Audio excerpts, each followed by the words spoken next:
Myra media welcomes political analyst K ప్రసాద్. Prasad sir. నమస్తే అండి.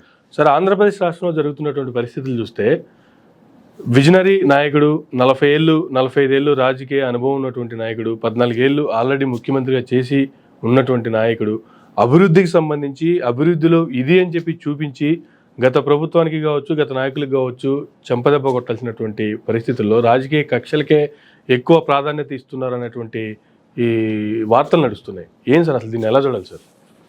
వెనకటికి ఒక సామెత ఉంటుందండి, పేరు గొప్ప ఊరు దెబ్బ అని ఒక సామెత ఉంటుంది సార్. అలా గత చరిత్ర ఒకసారి చంద్రబాబు నాయుడు గారిది 14 సంవత్సరాల ద బెస్ట్ అడ్మినిస్ట్రేటర్ అన్న లెగసీని ఒకసారి రీకలెక్ట్ చేసుకోగలిగితే సార్, ఇప్పుడు ప్రదర్శిస్తున్న తీరు చూసుకుంటే ఒక నిజంగా చెప్పాలంటే తెలియని కడుపు మంట అంటాం మనం మామూలుగా. పక్కోడిని చూస్తే ఒక ఈర్ష్యా ద్వేషాలతో ఒక విధమైన డిఫరెంట్ రాజకీయం చేస్తున్నారా అన్నది కనబడుతుంది. ఎందుకంటే మనం 5 సంవత్సరాల జగన్మోహన్ రెడ్డి గారి అడ్మినిస్ట్రేషన్ స్కిల్స్ కనుక గమనిస్తే సార్, ఒక సీఈఓ ఎలా పరిపాలిస్తాడో బెస్ట్ సీఈఓలో పరిపాలించాడు ఆయన. ఓకే, మీకు అర్థమవుతుందా? పొలిటికల్ మొనాటమీని ఎలా బ్రేక్ చేయగలిగాడంటే ఒక సచివాలయ వ్యవస్థ అండ్ వాలంటీర్ వ్యవస్థతో ఎప్పుడో గాంధీ గారి కళ్ళ స్వరాజ్యం, గ్రామ స్వరాజ్యాన్ని జస్టిఫై చేసుకుని వెళ్ళాడు. ఓకే, ప్రధానికి సర్పంచులు, జడ్పీటీసీలు, ఎంపీటీసీలు, లేదంటే మండలి చైర్మన్లు, లేదంటే ఏమంటారు మున్సిపల్ కార్పొరేషన్ చైర్మన్లు, వీళ్ళందరూ రాజకీయ పదవులే కదా. Yes sir. ఈ 75-78 సంవత్సరాలు 1940 ఏర్పడిన దేశంలో ఈ రోజు దాకా చూసుకుంటే ఈ పొలిటికల్ మొనాటమీని ఎవరైనా బ్రేక్ చేయగలిగాడే? లేదు. ఇంత అడ్మినిస్ట్రేషన్ ఇప్పుడు ఆయన ఉదాహరణకి చంద్రబాబు నాయుడు గారు సింగిల్ విండో అంటే నాటి ఈ సేవ, అది పరివర్తనకు నోచుకొని మీ సేవ కింద కిరణ్ కుమార్ రెడ్డి. ఇవాళ సచివాలయ వ్యవస్థ అనేది ఒక సూపర్ రెవల్యూషన్. ఈ సూపర్ రెవల్యూషన్తో జరిగిన పరిణామం చూడండి. సో పరిణామంలో 100% రిజల్ట్స్ వచ్చాయి. ఇప్పుడు ఒక ప్రాజెక్ట్ ఉంటుందండి, ఏదైనా సాఫ్ట్వేర్ కంపెనీలో ఏదైనా ప్రాజెక్ట్ చేసినప్పుడు సార్ కంపెనీలో ఆ ప్రాజెక్ట్ సక్సెస్ రేషియో, ఆ ప్రాజెక్ట్ మేనేజర్ ఎన్హాన్స్ అయ్యే విధానం చూడండి. స్పాన్ ఆఫ్ నో టైంలో ఒక అత్యున్నత పదవి వైస్ ప్రెసిడెంట్ దాకా ఎదిగిపోతాడు అతను. అలా ఎందుకు అవుతుందంటే బికాస్ అతను టీం వర్క్ మిగిలిన టీముని కొలాబరేట్ చేసుకుని పనిచేసే దగ్గర అలా అంచెల వారీగా with in span of no time ఎదిగిపోతాడు. అలాగే సీఈఓలు అయిన సీఈఓ అండ్ డైరెక్ట్గా కంపెనీ ఓనర్లు కాదు కదా, the person who can resolve so many situations with so many departments అన్న దగ్గర సీఈఓ అడ్మినిస్ట్రేషన్ స్కిల్స్ బయటపడతాయి. అట్లా జగన్మోహన్ రెడ్డి అనేది మనం గత చంద్రబాబు నాయుడు గారికి ఉన్న బెస్ట్ అడ్మినిస్ట్రేటర్, ఆయన అంతా ఒక సీఈఓలో పనిచేస్తాడు, is not a chief minister అన్న దగ్గర ఆ మొనాటమీ నేను బ్రేక్ చేసి చూపించాడు. This is how the CEO functions. Okay, మీకు అర్థమైందా? సో రాజకీయాల్లో ఈ సర్పంచులు, జడ్పీటీసీలు, ఎంపీటీసీలు ఏమీ కాదు అని మనందరికీ తెలుసు. కానీ మనం గుడ్డెది చేయడం పని అట ఆలకే ఓట్లేసి ఈ పార్టీ అట, ఆ పార్టీ అట, మున్సిపల్ కార్పొరేషన్ కౌన్సిలర్ వీళ్ళట అలా అలా చూడండి. మీరు డిస్ట్రిక్ట్ వైజ్గా తీసుకున్నా సరే డిస్ట్రిక్ట్ హెడ్ క్వార్టర్స్లో కూడా సచివాలయ వ్యవస్థలు ఉన్నాయి. సో వీటితో సక్సెస్ చూసిన దగ్గర వెంజంట అంటే వెంజంట అనకూడదు కానీ బాధ ఎక్కువ ఉంటుంది. ఇది ఇంత పేరు తెచ్చుకొని ఇలా చేసి ఉంటే ఇంత సులువా అన్న చంద్రబాబు గారు లాంటి మేధావికి గ్యారంటీగా తెలుసు. ఓకే, బట్ సమ్హౌ ఈ కాంట్ డైజెస్ట్ దట్. ఎట్లా లేదు నేను చేసింది ఈ సేవా త్రూగా పరివర్తనలు తెచ్చినట్టుగా ఉన్న దగ్గర ఇన్ని ఇంప్రూవ్డ్ వెర్షన్స్. ఎందుకంటే ఆ గ్యాప్ చూసుకోండి, ఆయన రాజశేఖర రెడ్డి గారి ధర్మం అని తర్వాత మళ్ళీ సమైక్య రాష్ట్రం విడిపోయి దాకా ఆయన పదవి లేదు సార్. బట్ అడాప్టబిలిటీతో ముందుకెళ్ళిపోతున్నప్పుడు ప్రోగ్రెస్ ఆఫ్ స్టేట్స్ ఈయన విత్తనమే నాటొచ్చు, కానీ ఆ మహావృక్షాలు అయినవి తదనంతర ముఖ్యమంత్రుల పరిణామం. But fortunately is claiming that. Claiming కూడా మళ్ళీ సమైక్య రాష్ట్రం విడిపోయిన తర్వాత ఇతనికి అడ్వాంటేజ్ ఇచ్చి గెలిపించారు.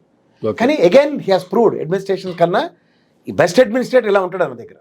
మళ్ళీ ఆ మొనాటమీ బ్రేక్ చేశారు ప్రజలు, అది వేరే సంగతి. ప్రజల తీర్పును పారామీటర్ కింద పెట్టుకునే దగ్గర నిజంగా వ్యక్తికి ఏం తెలుస్తుంది అన్న దగ్గర ఆయనకైతే ఖచ్చితంగా అర్థమవుతుంది. ఇలా చేస్తే అంత ఈజీ అసలు సార్, నేను ఇంకా హ్యాపీగా ఉండుందని ఈ పొలిటికల్ ఎంటర్టైన్మెంట్స్ ఉండకపోయిందని కదా అన్నది ఒక ఫ్రేజ్ కింద కొడుతూ ఉంటుంది. ఓకే, ఇప్పుడు ఈయన అతీతమేం కాదు కదా, అప్పుడున్న ఫంక్షనాలిటీస్ అన్నిటినీ ఈ సేవ త్రూగా ఇనిషియేట్ చేయగలిగాడు.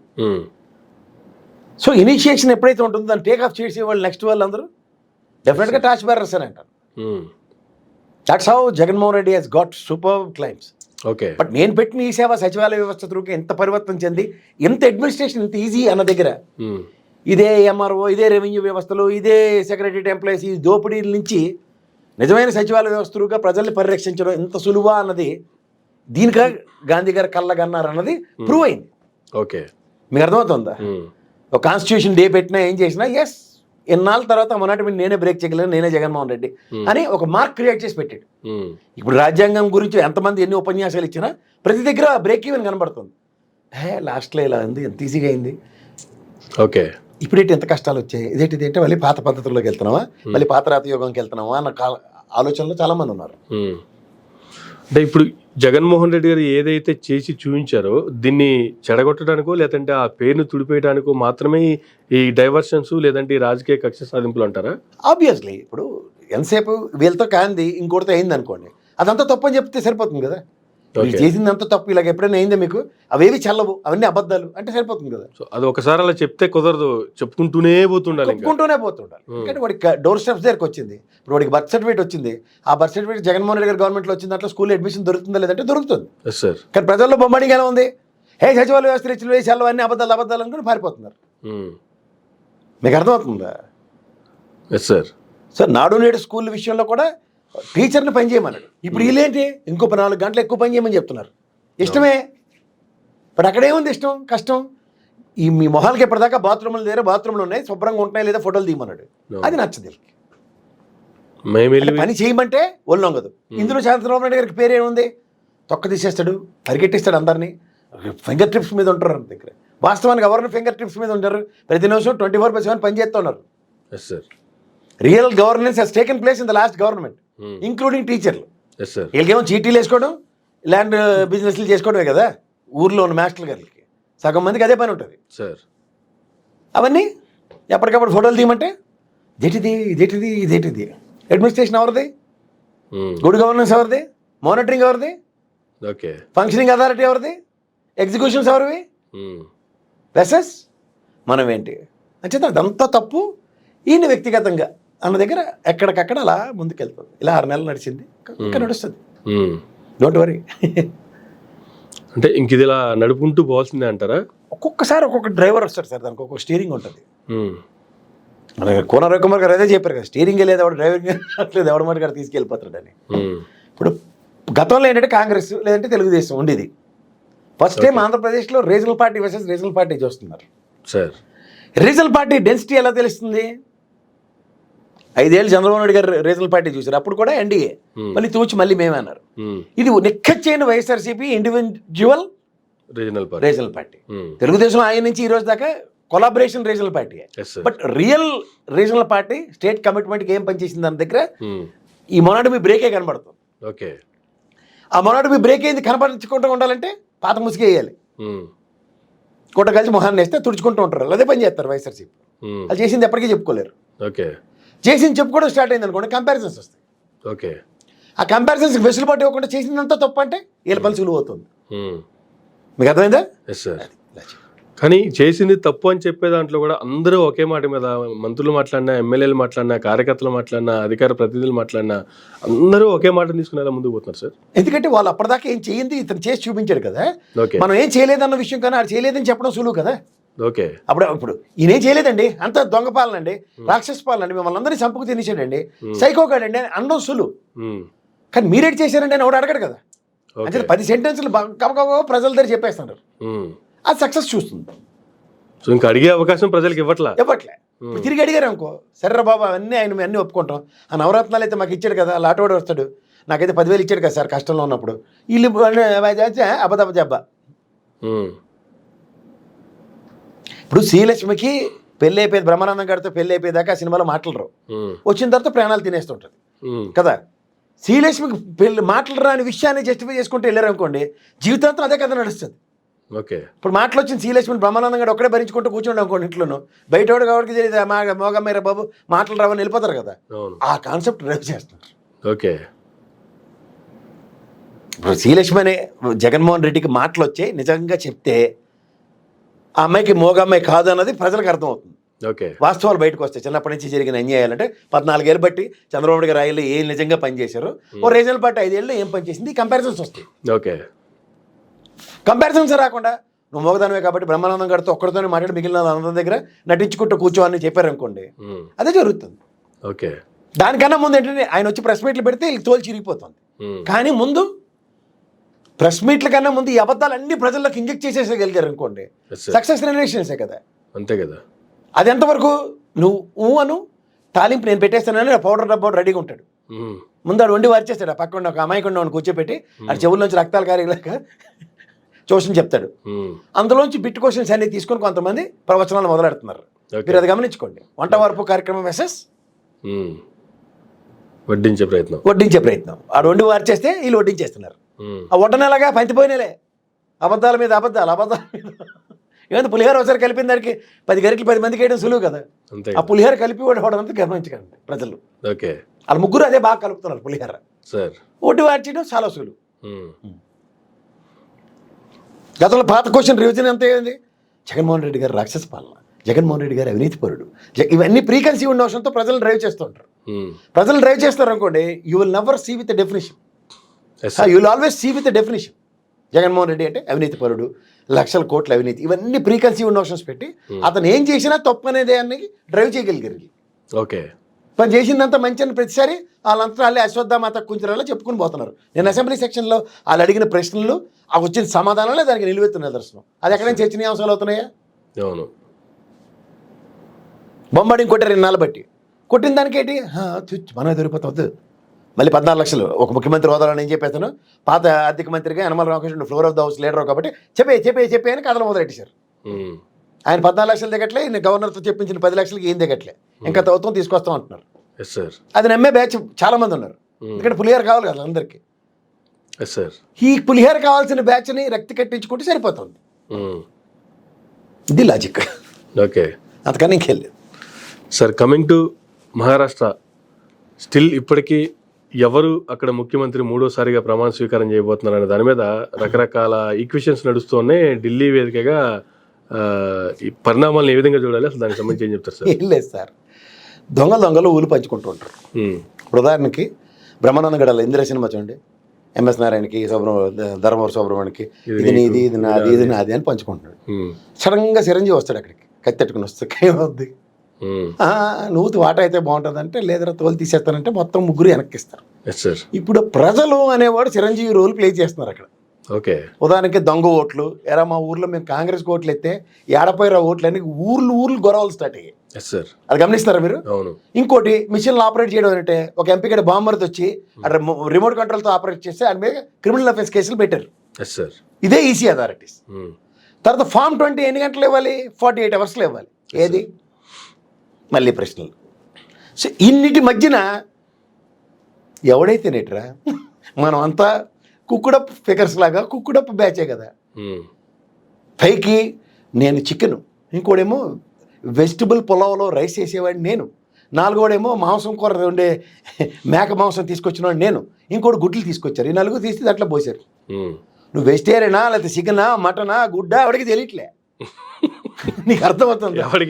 ఎవరికైతే వస్తే అది మాట్లాడే దగ్గర పర్సంటేజీలు చూస్తే ఊర్లో ఓట్లు ఎన్ని ఉన్నాయో ఓట్ల కన్నా ఎక్కువ పడిపోయి.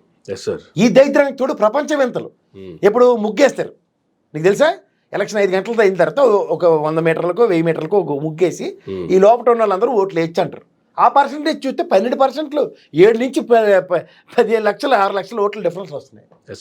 సో ఇన్ని తకరారులు, ఇన్ని తలకాయ నొప్పుల మధ్యలో ఇప్పుడు ఆటలాంటి ఎవరు దొరుకుతాడు? మళ్ళీ ఆ షిండే గడే దొరుకుతాడు నాకు తెలిసి. ఆ షిండే ఎందుకు దొరుకుతాడంటే ఈ చెత్త చెదారం భరించారు. మిగిలినందరూ బీజేపీ అంటే సొంతపోసలు కదా. నువ్వు ఇంకా పెద్ద పవర్ గారు ఇంకా ఉన్నారు కాబట్టి నువ్వు కాసేపు పక్కన ఆడుకున్నా అని అజిత్ పవర్ని సంధాలిస్తారు. ఓకే.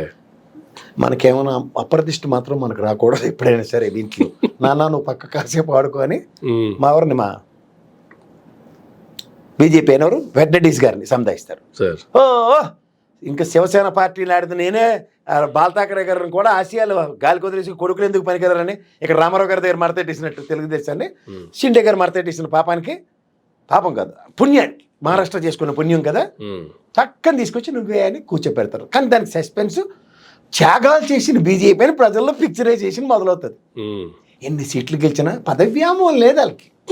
ఎందుకు? రేపు పొద్దున ఎలక్షన్ కమిషన్ అవడం స్పందించారు అనుకో, గవర్నమెంట్ పోయిందంటే కూటమిది షిండే గారు ఆధ్వర్యంలో ఎత్తేసారని చెప్పడమే. ఓకే. మీకు అర్థమైందా? ఈ లాజిక్ నడుస్తుంది. పాపం మా ప్యాటర్నిటీస్ ఎప్పుడు అమ్మాయిక్కడే చూడాలి. ఈ గేమ్లో నాకు తెలిసిన లాజిక్ అయితే మాత్రం ఆ బయలు ముజే మారని ఫడ్నవీస్ గారిని అయితే నిలబెట్టరు. అవకతవకలు ఉన్నాయి. Election commission needs to give explanation for it. అంటే ఊర్లో ఉన్న ఓట్ల కన్నా ఎన్ని ఎక్కువ ఓట్లు పడ్డాయి, ఏ విధంగా జరిగింది, ఓ రిమోట్ కంట్రోల్ సెల్ ఫోన్ నుంచి ఆపరేట్ చేసే దాన్ని బ్యాలెట్ బాక్స్ని ఓపెన్ చేసిన ఉదంతాలు ఇవన్నీ రెడ్ హ్యాండెడ్గా పట్టుకోబడ్డారు. విత్ సబ్స్టాన్షియల్ ఎవిడెన్సెస్ ఓట్ల డిఫరెన్స్ కూడా దొరికాయి. ఫామ్ 20 ఏ విధంగా జస్టిఫై అవుతుందో చెప్పాలి. ఇన్నిటి మధ్యన రిస్క్ ఎందుకు? మనోడు కదా మరతెట్టవచ్చు, శివసేన మరతెట్టి తెచ్చినోడు ఉన్నాడు కాబట్టి అన్న క్లాస్ ఎక్స్ప్లోర్ అవుతుంది. వాళ్ళు పెట్టేస్తే రాష్ట్రం మన చేతుల్లో ఉంటుంది, నిందలు మన మీదకి రాకుండా ఉంటాయి. ఏమంటే ముఖ్యమంత్రి ఆధ్వర్యంలో, ఆయన ఆధ్వర్యంలో జరుగుంటాయి ఇవన్నీ. మేము కూటమే అని ఎక్స్క్యూజ్ ఉంటారు. కానీ పైనుంచి నడిపిస్తుంది వాళ్ళు మనమే అంటే పిల్లి కళ్ళు మూసుకుని పాలు తాగినట్టే. కానీ అక్కడ ప్రజల్లో అంత చైతన్యం వచ్చింది. ఆల్మోస్ట్ యాస్టీజ్గా ఇవే పరిస్థితులు ఆంధ్ర రాష్ట్రంలో కూడా జరిగినటువంటి. దయించి మీరు ఆంధ్ర మీద ఇన్ని ఎక్స్పెక్టేషన్స్ మీకుంటే మీకన్నా ఆమె కూడా ఉంటారు. ఆ రాష్ట్రమే నెట్ నీళ్ళుగా సీల్చి చెండాడి పట్టుకుపోతుంటేనే మేము కాంగ్రెస్ని శిక్షిస్తున్నామని హ్యాపీగా ఫీల్ అయ్యి కూర్చుంటున్నారు తప్ప అంతకన్నా ఇంకేం లేదు. హాల్లో ఇంతంత చైతన్యాలు, రాష్ట్ర ప్రయోజనాలు ఎత్తికెళ్ళిపోరంటే మళ్ళీ మా అమృతరావు గారు, చలపతిరావు గారు ఇలాంటి మహనీయులు పుట్టాలి. కళ్ళ ముందు స్టీల్ ప్లాంట్ బయటికి వెళ్ళిపోతుంటేనే గొడవ చేయట్లేదు సార్. ఇంటి ముందుకు వచ్చి గంట సేపు నిరసన కార్యక్రమాలు ఇవాళ పిలుపునిచ్చాం రాష్ట్రం అంతా అని చెప్తే ఎంతమంది ప్రతిస్పందించి వస్తారు చూడమనండి, చూద్దాం. కార్మిక సంఘాల మీద కనీసం సంఘీభావం ప్రకటించట్లే గాజు పరిసర ప్రాంతాల్లో ఉన్న వాళ్ళు. నాకు అక్కడ పరిణామాలు నేను ప్రతిరోజు అప్డేట్ చేసుకుంటున్నాను సార్. వాళ్ళ మీద ఎందుకు కక్ష కట్టి ఉన్నారో నాకు అర్థం కావట్లేదు. వైజాగ్ స్టీల్ ప్లాంట్ మీద, స్టీల్ ప్లాంట్లో పనిచేసే వాళ్ళ మీద కూడా ఆ నెగిటివిటీని అన్నింటినీ ఎవరికి కావాల్సినట్టు కన్వీనియంట్గా వాళ్ళు యూటిలైజ్ చేసుకుంటున్నారు. సో అంచేత ఆ యూటిలైజేషన్లో మన ఆంధ్రప్రదేశ్ నుంచి మహారాష్ట్ర తరగా చైతన్యం వచ్చేసింది అనుకుని impossible to next. Okay, so ఫైనల్గా ఈ రోజైనా ఢిల్లీ వేదికగా మహారాష్ట్ర సీఎంని ఫైనల్ చేసే అవకాశాలు ఉన్నాయంటారా? ముందు చిన్న గేమ్ నడుస్తుంది, ఎవరికి అనుమానం రాకుండా ఇండియాని అనౌన్స్ చేయడానికి. దానికి ఊరికే గాబరా పడుతున్నాం మనం. ఓకే, అంతమించి పెద్ద మార్పులు చేర్పులు లేవంటారు. అందరూ వెంకయ్యనాయుడు గారు అంత చేగదానులు ఉండరు కదా సార్. బీజేపీ అధ్యక్షుడు చేసిన తర్వాత మళ్ళీ ఉపాధ్యక్షుడు చేసే అంత దమ్ము ఎవరికి ఉండదు, ఆయనకి మాత్రమే ఉంటుంది. అలా షిండే లాంటి వ్యక్తి ముఖ్యమంత్రి చేసిన తర్వాత ఏంటి ఉప ముఖ్యమంత్రి అంటే తిరుగుతాడా? ఓకే, బీజేపీ అంటే వాళ్ళు పార్టీ కాబట్టి ప్లాన్ చేసినాడు. శివసేన అన్నది ఒక రీజనల్ పార్టీ కదా సార్. ఇప్పుడు చంద్రబాబు నాయుడు గారిని డిప్యూటీ సీఎం చేయమంటే చేస్తారా? చెప్పండి. అలాగే ఉంటుంది. అది ఎవరైనా అవ్వచ్చు. అది రీజనల్ పార్టీ పరంగా షిండే అనే వ్యక్తి ఒకడు ముఖ్యమంత్రి అయినా happen to be ex chief minister, అతను ఇంకా అంతే. ఓకే, అలా మా షిండే గారిలో గవర్నర్ అవ్వాలి, లేదా కేంద్ర మంత్రి అవ్వాలి. సో ఒకసారి అదానీ ఇష్యూకి వస్తే సార్, రీసెంట్గా ఒక న్యాయ నిపుణుడు మాజీ అటార్నీ జనరల్ ముకుల్ రోహత్గి గారు ఒక విశ్లేషణ చేశారు, కొన్ని కామెంట్లు చేశారు. ఏం చెప్తారు సార్ దీనికి సంబంధించి? ఇందులో చెప్పడానికి వెళ్ళలేదు సార్. నాకు తెలిసి ఈయనకన్నా తోపు తురుముకాలను ఎవరు లేరు. ఆ జనసేనలో ఉన్న లాయర్లు అయితే ఎరగబడిపోయి కరకర ఆడిపోతుంటారు అసలు ఏటో మరి. ఆ క్రెడెన్షియల్స్ తెలివి 83వ పేరా 84వ పేరా కూడా చెప్పేస్తాను. వాళ్ళు అసలు డజంట్ ఈవెన్ లేదు. సిబిఐ రిపోర్ట్ ఛార్జ్ షీట్ నేను చూసాను. ఎక్కడ ఒక పర్సనల్గా అదానీ పేరునే మెన్షన్ చేయలేదండి. ఎస్ సార్, అదాని పేరుని మెన్షన్ చేయలేదు. రాష్ట్రాలకి 5 రాష్ట్రాలకి బ్రైబ్ వెళ్ళిందనే మెన్షన్ చేశారు తప్ప ఏ రాష్ట్రంలో ఎవరు అసలు ఎటువంటి ఏ అధికారిని కానీ ఏది లేదు, ఎవరు లేరు. వీళ్ళు సెలవులు పలవలు వాళ్ళు ఇష్టం వచ్చినట్టు అల్లుకొని ఆ పెట్టకథలు. నేను చెప్తున్నాను కదా సార్, నాకు తెలిసి జనసేన, తెలుగుదేశం అండ్ బీజేపీ ఈ పార్టీలు ముగ్గురు అధికార ప్రతినిధులు కానీ లేదంటే వాళ్ళు మాట్లాడే వాళ్ళు ఎవరైనా సరే ఈనాడు, ఆంధ్రజ్యోతి పేపర్లు విపరీతంగా చదువుతున్నారు. అండ్ ఆ 3 ఛానళ్ళు చూసుకుని పరోసించిపోయి ఇంకవన్నీ నిజాలు అనుకుని అసలు విషయాలు మర్చిపోతున్నారు. ఓకే, బీయింగ్ అడ్వకేట్ ఫర్టర్నిటీ ఉండి కూడా వాళ్ళు అసలు కాంట్రడిక్షన్స్ ఎక్కడ వస్తాయి? జనరల్ గా కార్యకర్తలు లేదంటే అధికార ప్రతినిధులు వాళ్ళు ఆర్టికల్ చూసి మాట్లాడారంటే ఓకే, కానీ అడ్వకేట్స్ లాంటి వాళ్ళు కూడా వాటినే గుడ్డిగా ఫాలో అయిపోవడం, మాట్లాడడం అది ఎంతవరకు సముచితంగా ఉందో నాకైతే అర్థం కావట్లేదు. ఇప్పుడు మాట్లాడండి, తప్పలేదు. నిజంగా కొన్ని కేసెస్ విషయంలో పూర్వపారాలు ఉంటాయి. వాళ్ళకి తెలిసినంత అనుభవంలో మనం ఎందుకు పనికిరాను నేను కూడా చెప్తున్నాను. కానీ ఎఫ్ఐఆర్ని, ఛార్జ్ షీట్ని ఎక్కడ ఛాలెంజ్ చేస్తారో కూడా వాళ్ళకి అర్థం కావట్లేదు. పబ్లిక్ డొమైన్స్ కదా సార్ అవన్నీ. పబ్లిక్ డొమైన్లో ప్రొవొకేషనే కదా అది. అంతేగా. ఇప్పుడు how long you can provoke people around. ఇప్పుడు సాయంత్రం ఆయన వచ్చి తొల్లగొట్టేస్తాడు ఇవాళ 4 గంటల ప్రెస్ మీట్లో. జగన్మోహన్ రెడ్డి వచ్చి తోలు తీసి ఉప్పు కారం తీసిపోతాడు. రేపటి నుంచి అబ్బా చెప్పాలి. ఇంకా పోపు అయిపోయింది సార్, నా దగ్గర ఇంకా తాలింపు లేదని పౌడర్ డబ్బా చెప్పేస్తాడు. ఇక్కడతో కథ సమాప్తం అని ఒక ఛానల్ డిక్లేర్ చేసేసి ఏంటంటే మా సీఎండీ అక్కడికి వెళ్ళాడు, మాకు ఎలాంటి కుదరవు అమ్మా అన్ని మైక్ చిన్నప్పుడు అండి అల్లికాయలు ఆడినప్పుడు ఎత్త పొలాలన్నీ మాయే అని చెప్పి అలాగా మాయే మాయే పోయే పోయే అయిపోయింది. ఈ టాపిక్కి నెలకి నవంబర్ నెల ఎక్కడ వస్తుంది కదా, కథ సమాప్తం. Next next what is Christmas special December నెల కార్యక్రమం మొదలెట్టాలి. ఈ డిసెంబర్లో కార్యక్రమం మొదలు పెట్టడానికి ఉంది. ఆయన క్రిస్టియన్, మేము హిందువులు, ఆయన అదే చేయడానికి వచ్చారు. అది ఉండదు అస్సలు అది ఉండదు. అది కాకుండా ఇప్పుడు డిసెంబర్ కొత్తది రెడీ అవుతుంది. ఓకే. సంచేత ఈ పవర్ ప్లాంట్ అగ్రిమెంట్లో ముకుల్ రోహత్గి గారు క్రిస్టల్ క్లియర్ గా కళ్ళు తెరిపించారు. ఇక్కడ దీని మీద మనం చేసిన విశ్లేషణలో ఎక్కువగా చేసాం. మనం పాయింట్ టు పాయింట్ కవర్ చేసిన తర్వాత కొత్తతనం ఏమీ లేదు. మనం చెప్పిన దానికి ఇప్పుడు ఎక్కడో చూడండి, పంతులు గారు శంకర్లో పోస్తే కానీ తీర్థం అవుతా అన్నట్టు ఈ ముకుల్ రోహత్గి గారు కూడా అటార్నీ జనరల్ హోదాలో ఉండి స్టేట్ గవర్నమెంట్లో ఎన్నో కేసులు గవర్నమెంట్ పరంగా కూడా వాదించిన ఉదంతాలు ఉన్నాయి. కాబట్టి కొంచెం అతీతంగా మాట్లాడే వ్యక్తి కింద చూస్తూ ఇతను చెప్పిన ప్రవచనం 100% జస్టిఫైడ్ అని చెప్తారు. సంచేత మనం ఎంతవరకు అన్న దగ్గర మన పరిధి మనకు ఉంటుంది. పరిధి దాటి మనం చెలరేగిపోతున్నప్పుడు వార్తలు అవే చదివి వాటిలే మళ్ళీ విశ్లేషించడం చాలా సులువు. కథ తెలిసిపోయినప్పుడు ఏముంది, క్లైమాక్స్ మనం నచ్చినట్టు రాసుకోవచ్చు కదా. నిన్న ఇటువంటి కథ ఒకటి కొత్తగా మళ్ళీ టీడీపీ ఆఫీస్ వేదికగా ఆనం వెంకటరమణారెడ్డి గారు ఒక ప్రెస్ మీట్ పెట్టి సార్, ఆయన భలే భలే వెరైటీ కామెంట్లన్నీ చేశారు. అమెరికా పట్టుకెళ్ళిపోతున్నారంట, అమెరికాలో ఫుడ్ బిర్యానీ ఉండదంట, గతంలో ఇక్కడ పెట్టినట్టు భారతిరెడ్డి గారు మళ్ళీ బిర్యానీ చేపలు ఒక 2 తీసుకురావడానికి ఉండదు, బ్రెడ్లు తినడం అలవాటు చేసుకోండి, ఇంక రేపు నుంచి అక్కడ ఇంగ్లీష్ మాట్లాడటం నేర్చుకోండి ఫస్ట్. చాలా సెటైరికల్గా మాట్లాడారు. ఎట్లా చూడాలి సార్ ఈ సెటైరికల్ కామెంట్స్ని? ఇండియన్ జైల్లో ఇప్పుడు మరి ఆ మాటకు వస్తే గౌరవ న్యాయస్థానమే కదా చంద్రబాబు గారికి ఫుడ్ కోసం బయట ప్యానటరీ పెట్టి మరి మౌనేశ్వరం గారి ఆధ్వర్యంలో జరిగిన పరిణామాలు మనం మర్చిపోకూడదు. మనకైతే కష్టం, అలాగైతే అన్ని సులువే అని మాట్లాడడం మీకు వరకు చెల్లుతుంది. మాకు మా అర్ణబ్ గోస్వామి ఉంటాడు, మా జర్నలిస్ట్, రిపబ్లిక్ టీవీలో నెత్తినోరు కొట్టుకుని చెప్తూ ఉంటాడు. పొద్దున్న కనీసం బ్రేకింగ్ న్యూస్ కూడా ఉండదు. అలా మా ఆనంద్ గారిది కూడా సేమ్ అంతే. ఓ పాప ఆయన గొంతు చించుకొని సెటారికల్గా ఏవో అరుచుకొని ఆయన తెప్పలు ఆయన పడి లేని కథలు ఉన్న కథలు ఇంగ్లీష్ కథలు అని చెప్తాడు. ఎందుకంటే బాగా ఇంగ్లీష్ మాట్లాడతాడు, ఇంగ్లీష్లో బాగా అర్థం చేసుకుంటాడు. ఆయనకు విధంగా ఆయనకి నచ్చినట్టుగా ఆ భోగనీ ఛానల్కి నచ్చినట్టుగా అర్థం చేసుకుని చెప్తాడు. అంచేత ఏమవుతుందంటే అవన్నీ బాగా వింటారు, వాళ్ళకి అర్థమైతే చాలు, వాళ్ళకి అర్థమైతే చాలు. అక్కడ రంజింప చేయవలసింది అక్కడ ఉన్న మోడరేటర్ గారిని. ఆయన జర్నలిస్ట్ కాదు కదా, జర్నలిస్ట్ అయితే కాదరా బాబు ఇదట ఇది చెప్పు దీనికని అడుగుతారు. ఎందుకంటే మేలీ ఛానల్లో మమ్మల్ని గుచ్చి అలాగే అడుగుతారు. వచ్చినప్పుడు చచ్చినట్టు చెప్పాల్సి వస్తుంది. ఇప్పుడు కాకపోయినా గొసురుతాను నేనైతే ఉండే చెప్పి దీను అలాగ అంత ప్రశ్నలు అడగ అదే సమాధానం నేను చెప్పేదానికి ఎక్స్పెక్ట్ చేయొద్దని కూడా చెప్తా. ఆ కోళ్ళ నువ్వు కూడా చాలాసార్లు తిట్లు తిన్నట్టుకున్నావు అని చెప్తా. అంతంత ప్రశ్నలు ఉండవు వాటికి. ఏంటి ఎత్తిసారా డబ్బులు అంటే ఎత్తలేని దానికి ఇది ఎగ్జాంపుల్స్, ఇది దీని క్రైటీరియాస్ అని అవడం చెప్పినాడు అనుకోండి. అది అంతేకాని అక్కడికి వెళ్తే బ్రెడ్లు తినాలి, ఇంగ్లీష్ నేర్చుకోవాలి, ఈ సోది పురాణాలు ఉండవు దాంట్లో. ఎత్తాడా ఎత్తలేదా, రమణగాడు లోడ్ ఎత్తాడా లేదా అంటే రమణ లోడ్ ఎత్తరా అని అరుచుకుని లాస్ట్కి కునికిపాట్లు పడ్డాడు. లోడ్ ఎత్తుకుంటూనే ఉంటాడు. ఎవడో సరైన తగిలినాక ఏమైంది ఆ సినిమాలో. అలాగే ప్రతి ఒడికి తగులుతూ ఉంటారు. ఇవాళ ముకుల్ రోహత్గి గారు తగులుకున్న తర్వాత అలా మెల్లిగా మంగళంపల్లి బాలమురళీకృష్ణ గారి పాట క్లైమాక్స్ ఎలా ఉంటుందో అలా అయిపోతుంది. దీనికి ఉంటే 4 రోజుల పాటు అడవడం ఉంటుంది. చెప్పే కదా, అమ్మ పెట్టి 4 పెడితే కానీ గుర్రం సవారి ఎక్కడదో సామెత ఉంటుంది. అలా 4 గంటల గుర్రం తీసుకొచ్చి గురుగారు ఎక్కిస్తారు వాళ్ళ సాయంత్రం. ఇప్పుడు అదే అడుగుదాం అనుకుంటున్నాను సార్ నేను. జగన్మోహన్ రెడ్డి గారు 4 గంటలకి ఈ అంశాలన్నిటికీ సంబంధించి ఇంక మాట్లాడే పరిస్థితి లేకుండా ఇంక చాలు ఇంత అయిపోయింది. మనకి ఎస్ఏ రైటింగ్ అని ఒకటి ఉంటుందండి. వీళ్ళు ఎంత పెద్ద కథ రాస్తారు, ఆ జిస్ట్ తీసుకొచ్చి ప్రెస్ రైటింగ్ అని ఉంటుంది. ఆ ప్రెస్ రైటింగ్ రూపంలో వీళ్ళు 10 రోజులు అసెంబ్లీ సెషన్లు అన్ని పెట్టుకుంటే మన బడ్జెట్లో 2 గంటలు కూర్చోబెట్టి దొలగొట్టి దోపం వేసి వెళ్ళిపోయాడు. అక్కడి నుంచి మళ్ళీ కాల్ చేస్తాం అది 6.4 10 తవ్వుతున్నాం ఇంకా వస్తాయి అని కొత్త కథ మొదలెట్టి సమాప్తం అని వెళ్ళిపోయారు. ఇప్పుడు ఈ దీంట్లో అదాని గారిని అన్ని తీసుకొచ్చి రేపు నాకు తెలిసి సాయంత్రం పాయింట్ కూడా ఉంటుంది. జమ్మూ కాశ్మీర్కి లంచాలు ఎవరికి ఇచ్చారు నోటి, ఇప్పుడు నేను తీసుకున్నాను సరే అంటాడు. ఆయన చాలా సర్కాస్టిక్గా మాట్లాడు. మరి జమ్మూ కాశ్మీర్లో ఎవరికి ఇచ్చారని అడుగుతాడు ఒకటి, చూసుకొని కావాలంటే. రెండోది నాది సరస్వతి పవర్ ప్రాజెక్ట్ అంటే నేను నా దగ్గర కొనుక్కోకుండా అదాని గారిని ఎందుకు బేర అనుకుంటాను నేను. అది ఆల్రెడీ డేటా సెంటర్ అని మాయజాలం గజకర్ణ గోకర్ణ విద్యలని చూపిస్తుంది కదా 10 ఏళ్ళు పెట్టి.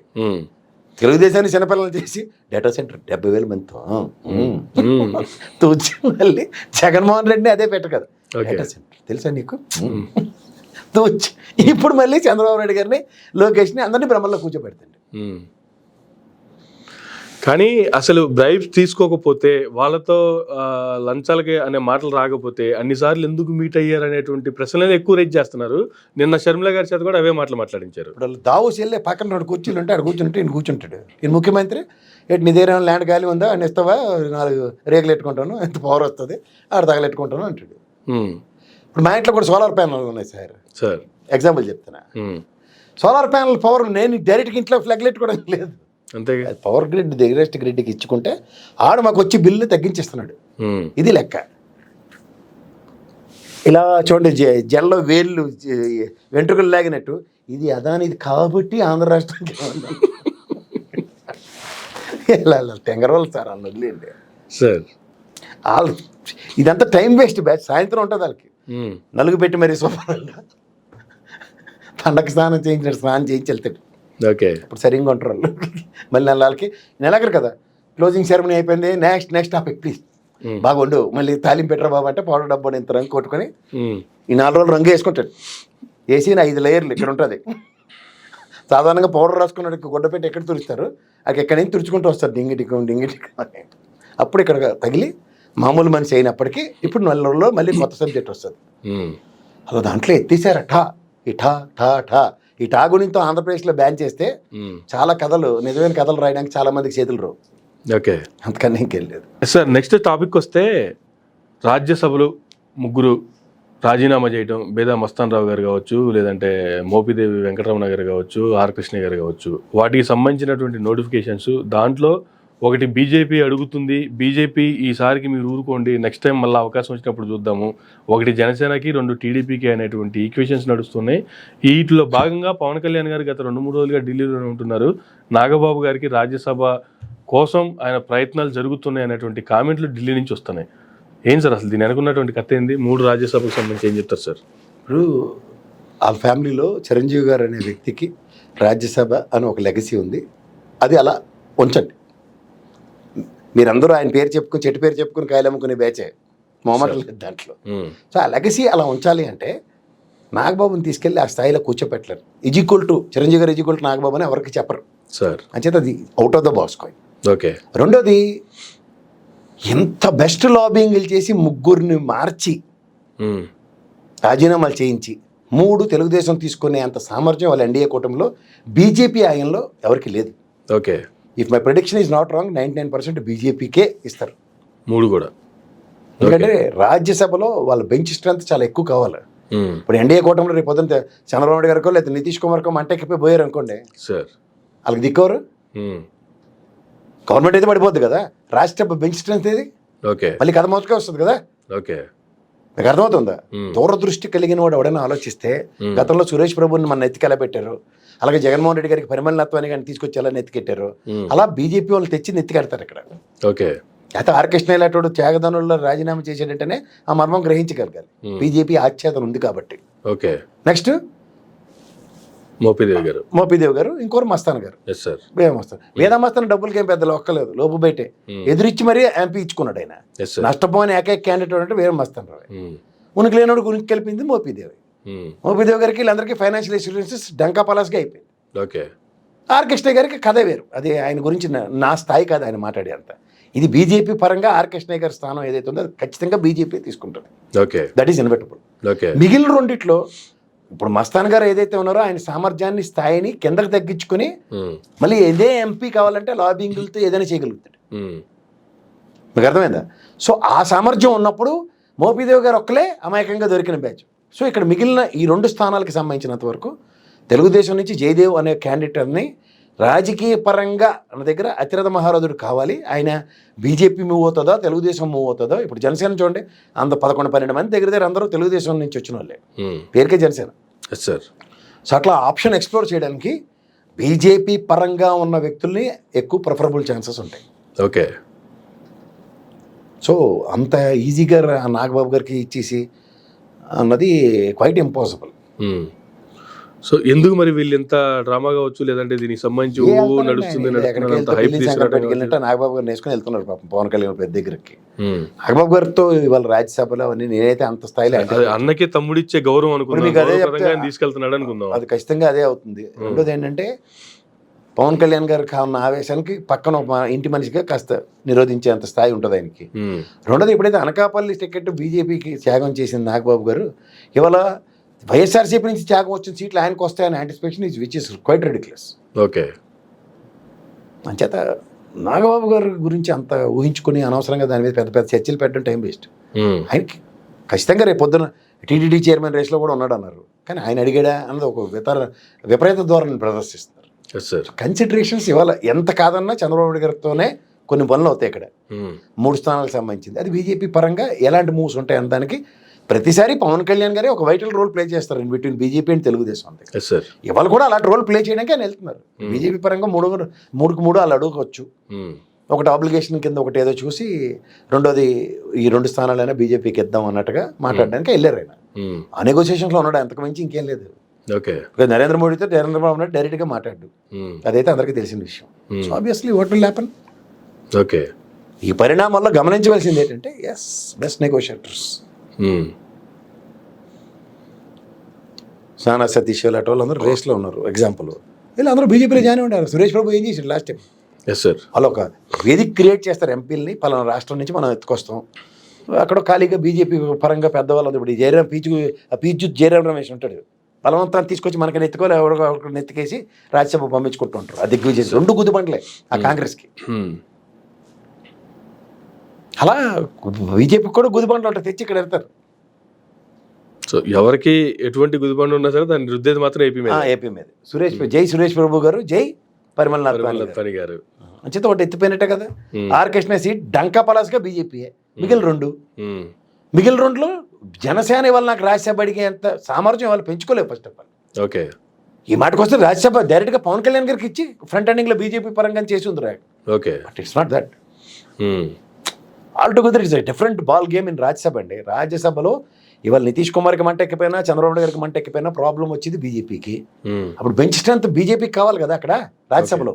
సో దాన్ని సస్టైన్ చేసుకోవడానికి గ్యారంటీగా బీజేపీ ఆప్షన్ ఎక్స్ప్లోర్ చేస్తుంది. ఓకే, ఇప్పుడు తెలుగుదేశం 3 తీసుకుంది అనుకోండి సార్, రేపు పొద్దున తెలుగుదేశం వల్లనే బీజేపీ గవర్నమెంట్ పడిపోయింది అనుకోండి అక్కడ, ఎన్డీఏ కూటమి. మరి వాళ్ళ గేమ్ ఏమైందంటే అంతేగా, మంచి లాజిక్ ఇది. కాకులకు కూడా గెదలు పెట్టినట్టు ఉంటుంది. ఇప్పుడు ఎంత కాదన్నా ఇండైరెక్ట్ వెర్షన్లో రేపు పొద్దున వైఎస్ఆర్సీపీ అంటే ఏం చేసుకున్నారు అనుకోండి బీజేపీ పరంగా, ఒక అడ్వాంటేజ్ ఉంటుంది బయట నుంచి సపోర్ట్ అన్నది. ఇప్పుడు గ్యారంటీగా 2 సార్లు కాల్లో కానీ తెలుగుదేశం అయితే గ్యారంటీగా డంకా పలస్కి ఇంకా మాకు ప్రాంతీయ పార్టీ ఇది మాది మళ్ళీ రీగెయిన్ అయ్యాం మేము, మాకు తెలుసు మా కాళ్ళ మీద నిలబడొచ్చు, మీది మత్తత్వ పార్టీ అని అప్పుడు గోదావరిలో చంద్రబాబు నాయుడు గారి స్లోగన్ మళ్ళీ రిపీట్ అయింది అనుకోండి. రేపు వక్ఫ్ బోర్డు బిల్లు ఉంటుంది, రేపు కడపలో 20 లక్షల మందితో గ్యాదరింగ్తో సభ పెడుతున్నారు, జనవతల్ ఇస్లాం ఢిల్లీ వేదిక నుంచి వచ్చి.